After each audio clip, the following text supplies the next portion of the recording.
अस्सलाम वालेकुम दोस्तों, कैसे हो? ठीक-ठाक हो? अब्दुल कदीर आपकी खिदमत में दोबारा हाज़िर हो गया हूँ।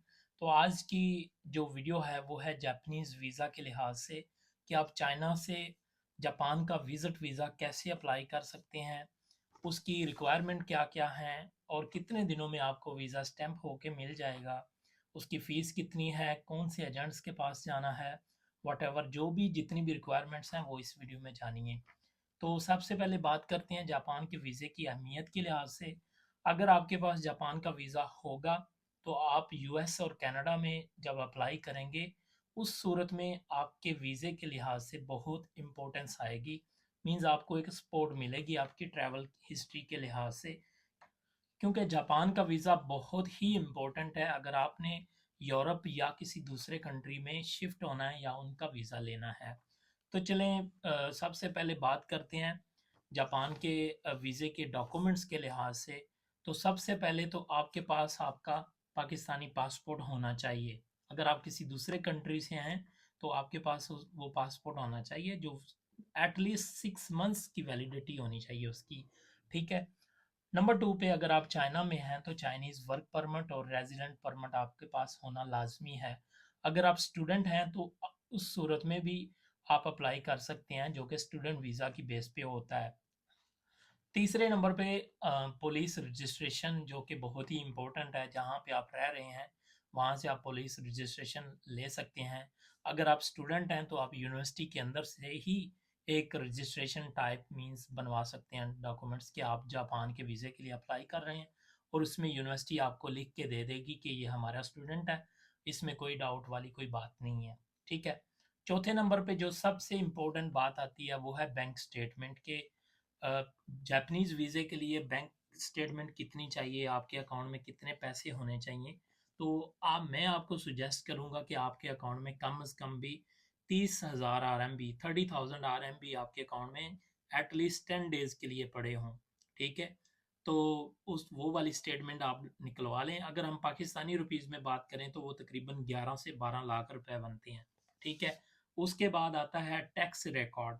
अगर आप चाइना में जॉब कर रहे हैं, बिज़नेस कर रहे हैं या वैसे ही रह रहे हैं फैमिली वीज़े पे, तो आपका कोई ना कोई टैक्स रिकॉर्ड लाज़मी होगा। तो आप अपना टैक्स रिकॉर्ड कंपनी की तरफ से ले लें या टैक्स डिपार्टमेंट में चले जाएँ या ऑनलाइन भी मिल जाता है, वो निकलवा के साथ में अटैच करें तो वो बहुत ही हेल्पफुल होगा, ठीक है? अगर आप स्टूडेंट हैं तो उस सूरत में आपको टैक्स के डॉक्यूमेंट्स देने की ज़रूरत नहीं है क्योंकि चाइना में स्टूडेंट्स जो है ना वो टैक्स पे नहीं करते।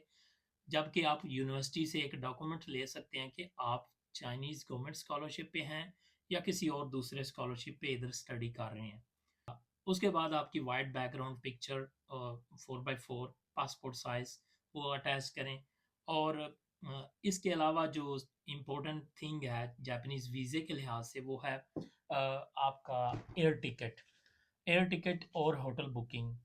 होटल बुकिंग और एयर टिकट आपने ओरिजिनल नहीं लेनी, वीज़ा अप्लाई करते वक़्त आपने बुकिंग डॉट कॉम से एक रिज़र्वेशन कर लेनी है बुकिंग डॉट कॉम से।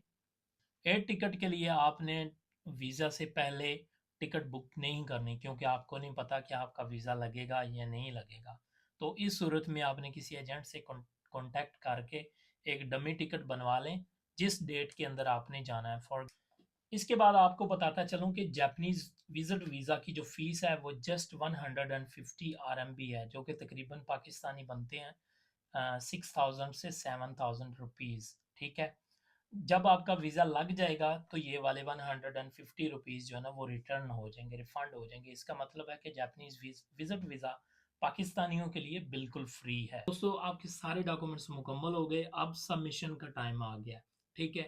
तो सबसे पहले बताता चलूँ कि अगर आप शंघाई में हैं, तो शंघाई में एम्बेसी डायरेक्टली डॉक्यूमेंट्स सबमिट नहीं करती और ऐसा ही same as it is with Beijing और शेंजन और बाकी सिटीज़ में है। उसका तरीकाकार ये है कि हर सिटी में जापानीज़ एम्बेसी ने एक मखसूस एजेंट रखे होते हैं, ठीक है? आपने आपके जो डॉक्यूमेंट्स हैं, वो उस एजेंट को देने होते हैं, एजेंट्स की फ़ीस होती है। फॉर एग्ज़ाम्पल अगर मैं शंघाई की बात करूँ तो शंघाई के एजेंट की जस्ट 200 फ़ीस है, ठीक है? उसकी लोकेशन, उनका फ़ोन नंबर मैं केस इस डिस्क्रिप्शन में दे देता हूँ, आप चेक कर लीजिएगा। अगर बीजिंग का चाहिए तो वो भी मेरे पास है, ठीक है? उनको एजेंट को सारे डॉक्यूमेंट्स दे दें, विद इन 6 डेज़ वो सारा वर्क करने के बाद आपको वीज़ा लग जाएगा और आप फ्लाई कर सकते हैं। अब वीज़े की वैलिडेशन में बताता चलूँ कि वीज़ा लगने के बाद आपके पास सिर्फ 3 मंथ्स का टाइम होगा, ठीक है? तो दोस्तों ये थे डॉक्यूमेंट्स और ये सारी चीज़ें। अगर आपको जापानीज़ वीज़े के लिहाज से कुछ और हेल्प चाहिए तो मेरे से कॉन्टैक्ट कर लीजिएगा। फिर मिलते हैं इंशाल्लाह। Thank you.